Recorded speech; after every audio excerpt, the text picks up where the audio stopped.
Capítulo 13. Reconstruir la moral y la comunidad. 13.1. La importancia de la moral como guía de toda sociedad.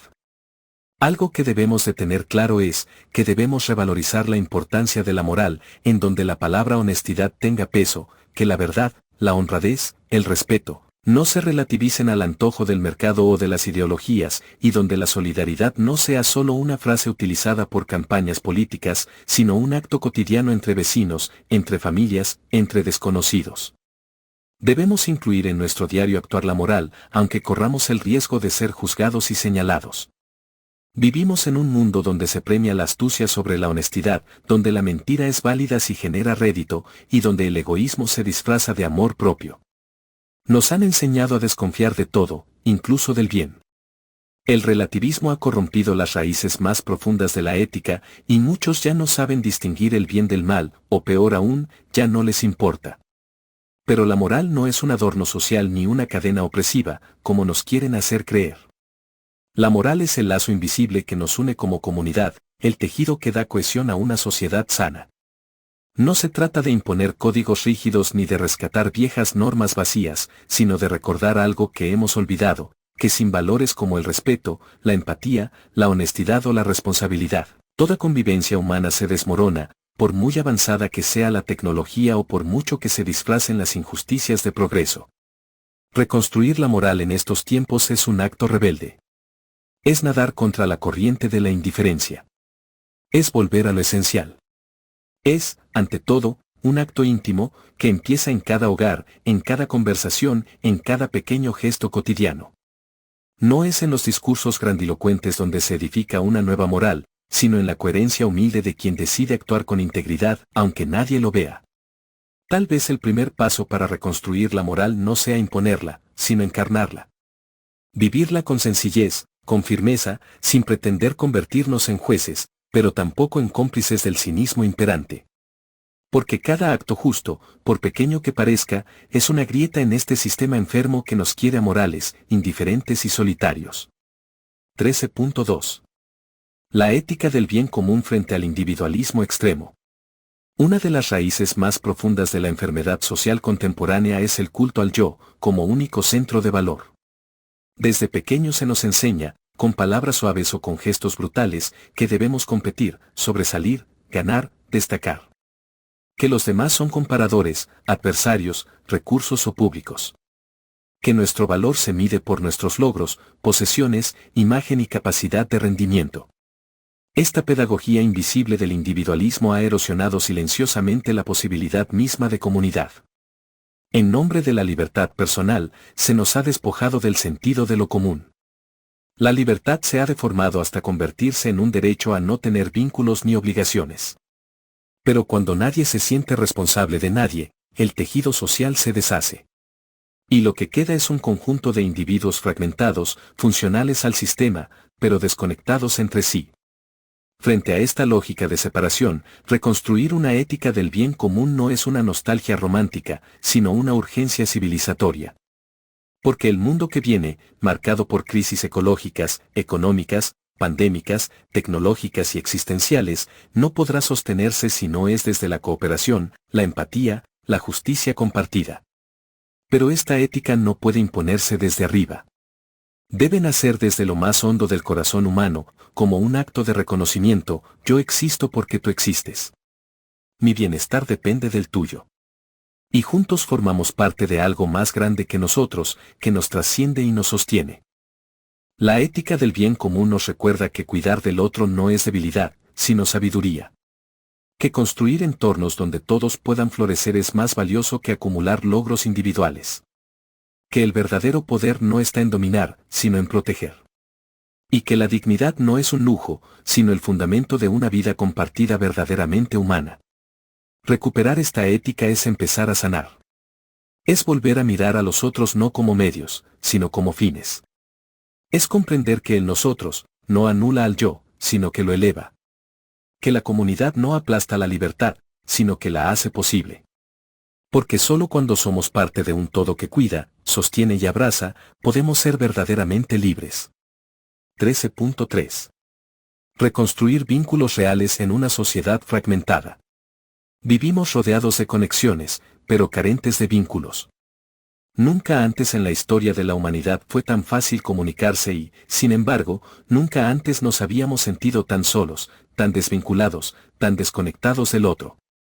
La hiperconectividad ha producido una paradoja cruel. En medio del ruido incesante de notificaciones, mensajes instantáneos y pantallas encendidas, el alma humana grita en silencio por una mirada sincera, una conversación sin interrupciones, un abrazo sin condiciones.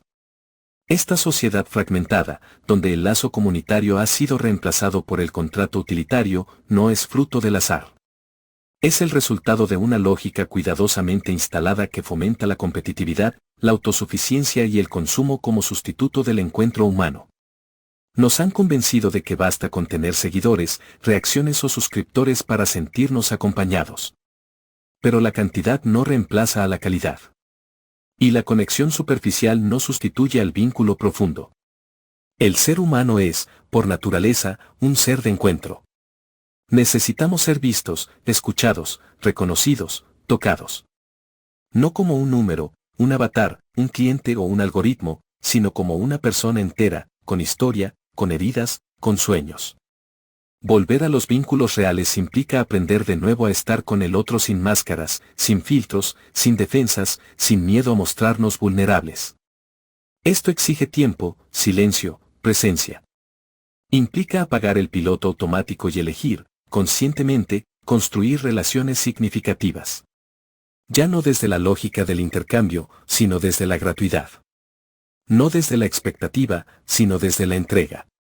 Relaciones donde el otro no es un medio para mi bienestar, sino un fin, una relación profunda y significativa. La reconstrucción del lazo social comienza en lo pequeño, en la familia que vuelve a cenar juntas sin pantallas. En el vecino que se convierte en amigo. En la conversación profunda que reemplaza al comentario fugaz. En el perdón que cura antiguas heridas. En el acto de escuchar, no para responder, sino para comprender. Una comunidad sana no nace de grandes discursos, sino de pequeños actos cotidianos de cuidado. Y cada uno de nosotros tiene el poder de ser ese punto de conexión que restaura, que humaniza, que reconcilia. Porque, aunque el sistema nos empuje al aislamiento, resistir es volver a abrazar. Hoy más que nunca necesitamos reconstruir lo que el individualismo ha roto, el nosotros. Y ese nosotros no es una masa anónima, sino una red viva de relaciones reales, en las que el otro no es descartable, ni útil, ni lejano, sino imprescindible. Volver a vincularnos es sanar. 13.4. La comunidad como refugio frente al sistema deshumanizante. En un mundo que premia el egocentrismo, la indiferencia, que celebra la competencia y glorifica el individualismo absoluto, la comunidad aparece como una herejía hermosa. Una pequeña trinchera de humanidad donde todavía es posible respirar, ser, compartir y cuidar. El sistema que hoy rige nuestras vidas es frío, técnico y calculador. Nos transforma en engranajes de productividad, en usuarios, en clientes, en datos. Destruye los ritmos naturales de la vida, anestesia nuestras emociones, patologiza la tristeza y convierte los vínculos en contratos efímeros. Frente a esta maquinaria deshumanizante, la comunidad resiste como una antigua sabiduría, la de lo compartido, lo cercano, lo humano. Cuando hablamos de comunidad, no nos referimos a estructuras burocráticas o redes artificiales. Hablamos de espacios reales donde las personas se reconocen como parte de unos otros, donde la vida de uno afecta a la de todos, donde la palabra solidaridad no es una consigna vacía, sino un gesto cotidiano. En tiempos de crisis, económica, moral, ecológica o existencial, son las comunidades auténticas las que sostienen. Son ellas las que abrazan cuando el mundo expulsa, las que alimentan cuando el sistema empobrece, las que escuchan cuando todo se vuelve ruido, las que defienden cuando el individuo queda a merced de la voracidad tecnocrática. La comunidad no anula la individualidad, la potencia. No exige uniformidad, sino que celebra la diversidad bajo un mismo techo emocional y ético, el del cuidado mutuo. En ella, cada uno aporta desde lo que es y tiene, y todos se reconocen interdependientes. No hay espacio para la lógica del descarte, porque cada vida cuenta y cada voz tiene un lugar. Volver a construir comunidad es un acto profundamente revolucionario. Es plantar humanidad en medio del desierto digital. Es devolverle alma a una civilización que ha perdido su pulso afectivo. Implica cultivar el encuentro, compartir el pan, llorar juntos, celebrar lo pequeño, sanar lo roto. Frente a un sistema que empuja hacia el aislamiento, la comunidad es hogar, refugio, nido y escuela de humanidad. Nos recuerda que no nacimos para competir, sino para acompañarnos. Que el dolor compartido pesa menos. Que la alegría, cuando se multiplica, se transforma en esperanza. Quizá el mundo no cambie mañana. Pero cada comunidad que nace o renace es una grieta en el muro de la deshumanización. Una promesa silenciosa de que otro modo de habitar el mundo es posible, necesario y urgente. 13.5. El poder silencioso de la familia y la comunidad. La familia, ese primer nido donde aprendíamos a amar, a escuchar, a compartir, parece haberse convertido en una estructura opcional, diluida en un mar de agendas, velocidades y distracciones. Y, sin embargo, es allí, en el pequeño fuego del hogar, donde aún arde la posibilidad de regenerar lo que esta sociedad está dejando atrás, la moral compartida, el sentido de pertenencia, la solidaridad real y la formación de seres humanos íntegros. Desde el inicio de los tiempos, cuando el mundo era vasto e incierto, el ser humano se agrupó con los suyos no solo para sobrevivir, sino para amar, educar, sanar y transmitir. La familia fue escuela, templo, refugio. Era donde los niños aprendían lo que estaba bien y mal, no por códigos escritos, sino por el ejemplo silencioso de sus mayores. En ese pequeño mundo aprendíamos a pedir perdón, a compartir el pan, a esperar nuestro turno. La familia no era perfecta, pero era humana. Y en su imperfección nos enseñaba a ser humildes, responsables y solidarios. Hoy, en cambio, muchas infancias crecen frente a una tableta, rodeadas de estímulos, pero carentes de contención emocional. Muchos padres, agotados, ausentes, desconectados o separados, han delegado el cuidado y la educación de sus hijos a las redes, a los influencers o las series. ¿El resultado? Generaciones enteras sin raíces, sin brújulas internas, sin la experiencia del amor incondicional. Vivimos en un tiempo donde el ruido lo domina todo, el ruido de las pantallas, del consumo, del yo empoderado, de las ideologías sin alma, pero aún hay fuerzas que resisten en silencio, sin propaganda, sin espectáculo, pero con una potencia que lo transforma todo. Una de esas fuerzas es la familia auténtica, y otra, la comunidad. ¡Viva! No hablamos aquí de familias idealizadas o de comunidades utópicas. Hablamos de vínculos reales, imperfectos, humanos, donde todavía hay lugar para el cuidado, el perdón, la presencia y la palabra dicha con el corazón. Hablamos de esas redes invisibles que sostienen la vida cuando todo lo demás falla. En un mundo donde los vínculos se han tornado líquidos, instantáneos, desechables y transaccionales, la familia, en su sentido más profundo, sigue siendo un ancla. No una cárcel de expectativas ni un modelo represor, sino un espacio de pertenencia donde se aprende a ser en relación, donde se experimenta el amor no condicionado, donde se cultiva el arte de la convivencia, del conflicto, del cuidado y del consuelo. Debemos tener claro cómo afectan las plataformas tecnológicas al núcleo familiar. El uso sin control ni supervisión de los teléfonos inteligentes se convierten en una barrera invisible que aísla, dispersa y reemplaza los vínculos reales por conexiones fugaces, banales, superficiales, mientras que al mismo tiempo adoctrinan con ideologías y criterios a nuestros niños, adolescentes, adultos y gente mayor, pues nadie se salva de ser sujeto de manipulación. La familia, por otra parte, debe de ser refugio y a enseñarnos a quedarnos cuando es difícil, a construir en vez de huir, a sostener incluso cuando no hay likes ni recompensas inmediatas. Es un entrenamiento profundo para la vida, para lo comunitario, para el alma, para lo verdaderamente humano. Cuando una familia funciona con amor, con respeto, con límites sanos y presencia emocional, se convierte en el mayor acto de resistencia contra el egoísmo, la indiferencia y la banalidad. Una familia unida no solo forma mejores hijos, sino mejores vecinos, mejores ciudadanos, mejores seres humanos. Una familia sana impacta positivamente en la comunidad. Sería ilusorio pensar en una sociedad moral si se derrumba el corazón de su arquitectura, la familia. No hablamos de una estructura rígida ni de modelos impuestos. Hablamos de la esencia del vínculo humano primario, ese que nos enseña que somos parte de algo mayor que nuestro propio yo. Allí donde hay una familia consciente, hay ternura, memoria, valores, cultura, cuidado, guía. Donde hay una familia fuerte, hay resistencia ante el consumismo vacío, ante el narcisismo viral, ante la cultura de la cancelación, el descarte y el ruido.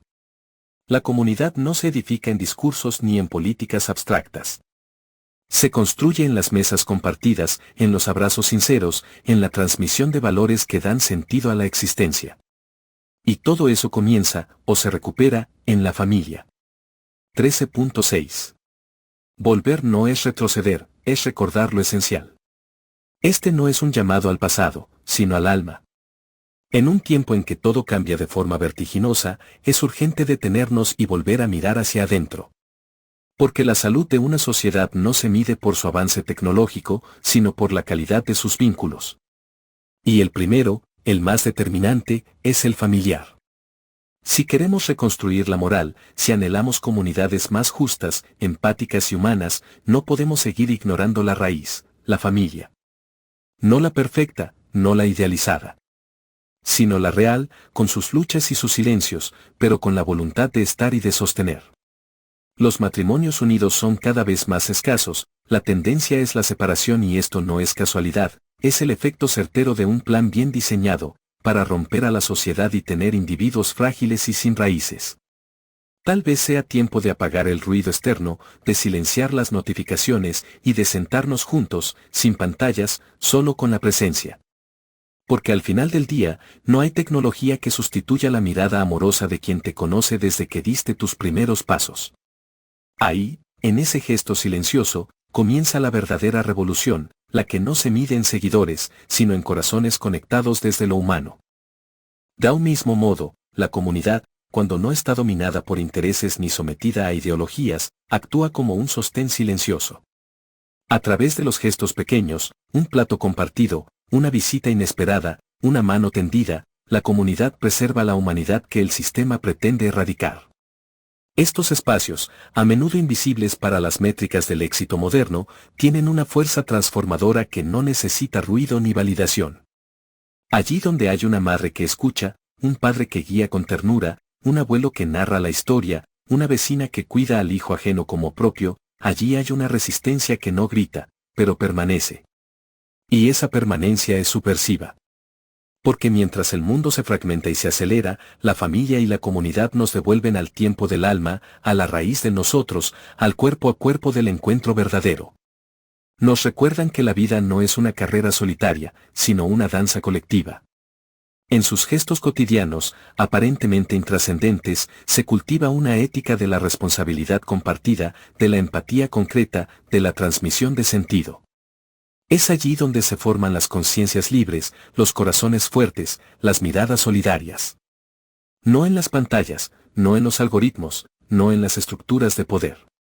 Por eso, recuperar, fortalecer y defender estos espacios no es un gesto nostálgico, sino un acto de resistencia amorosa y profunda. Frente a un mundo que nos quiere solos, dependientes y maleables, la familia y la comunidad son trincheras de sentido, refugios de alma, escuelas de libertad. En su silencio, se teje lo esencial. En su intimidad, florece lo humano. Historia, la mesa de los jueves. En un barrio olvidado por los mapas, donde las calles eran más tierra que asfalto y los sueños parecían una amenaza para el orden, vivía doña Flavia, una mujer de manos fuertes y mirada tierna. Su casa, humilde, de ladrillo sin revocar, tenía una puerta que nunca se cerraba del todo. Cada jueves por la tarde, desde hacía más de 20 años, cocinaba un guiso para quien quisiera llegar. Nunca preguntaba por qué venían, ni de dónde. Solo servía un plato caliente y escuchaba. Alrededor de esa mesa de madera gastada, se sentaban viejos solitarios, madres cansadas, chicos con hambre de comida y de abrazo. A veces hablaban. A veces callaban. Pero siempre comían juntos. Con el tiempo, aquella mesa se volvió algo más que un comedor improvisado, era un altar de hermandad donde lo humano se reconocía en la mirada del otro. Nadie se sentía menos. Nadie valía más. Allí, el éxito no era tema, ni la productividad, ni los likes, ni los méritos. Lo importante era estar. Ser. Un joven que solía llegar con los hombros caídos, contaba que gracias a doña Flavia había dejado de robar. Una madre dijo que, en esa mesa, su hijo había aprendido a saludar. Un hombre que hablaba poco, lloró por primera vez en 10 años. Doña Flavia no salía en las noticias, ni era influencer de nada. Pero había salvado más almas que muchas campañas de bienestar. Sin discursos, sin eslogans, solo con sopa, tiempo y calor. El día que murió, el barrio entero se detuvo. Y una vecina escribió en la pared de su casa, con tiza blanca: aquí se enseñó a vivir. Aquí fuimos personas. Esta historia real o posible, mínima pero trascendente, nos recuerda que la comunidad no es un concepto abstracto, sino carne, gesto y vínculo. Que la familia, ampliada, elegida o heredada, puede ser el corazón silencioso de una revolución sin banderas. Y que, en un mundo gobernado por algoritmos, las manos que sirven un plato todavía pueden cambiar destinos. 13.7. Es imperante revalorizar los vínculos humanos.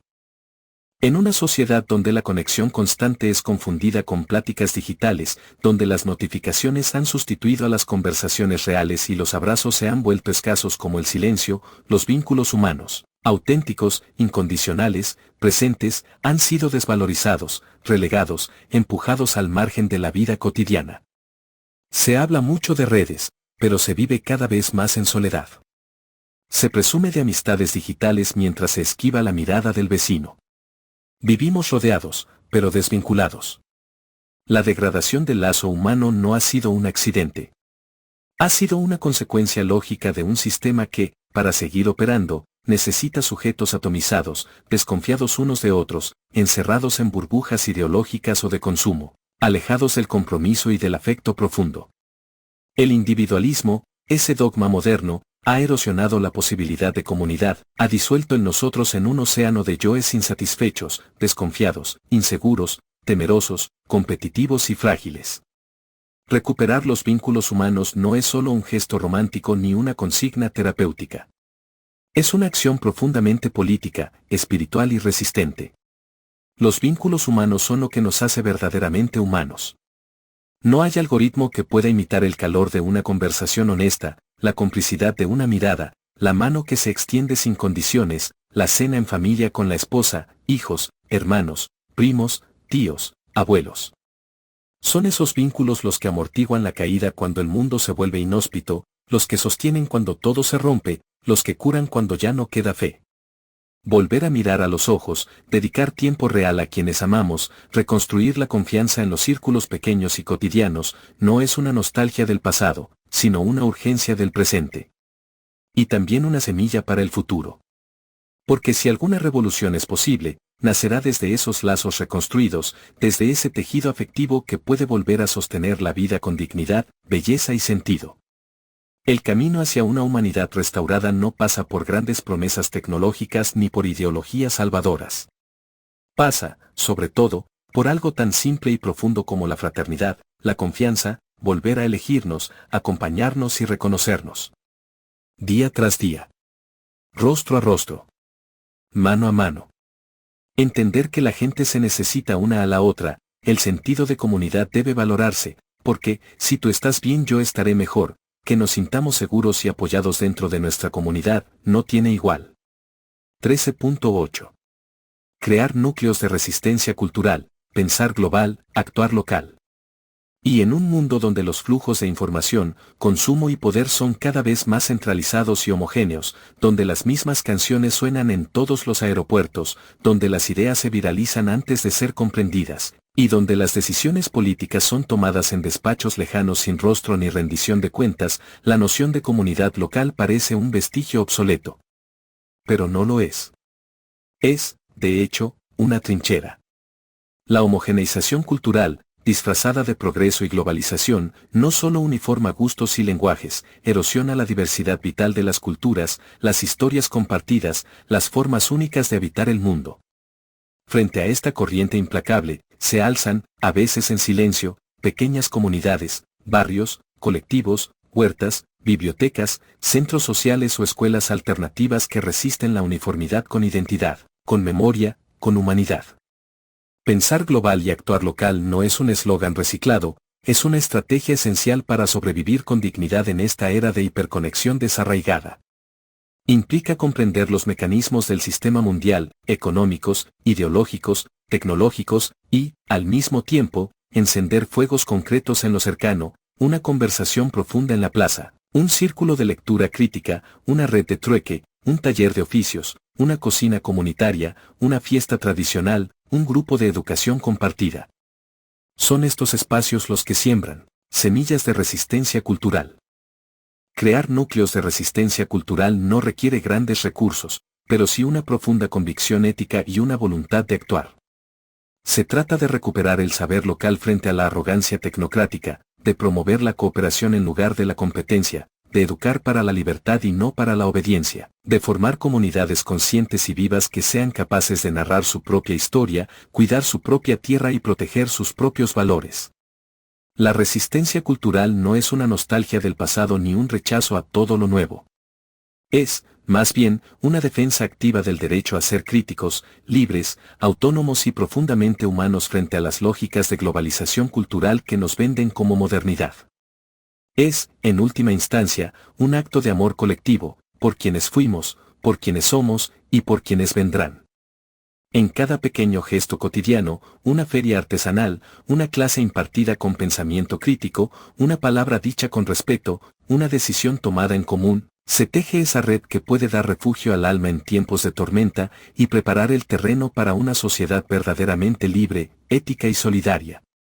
Porque si el sistema global se ha especializado en crear desarraigo, la verdadera revolución comenzará allí donde se vuelva a enraizar la vida. La vida.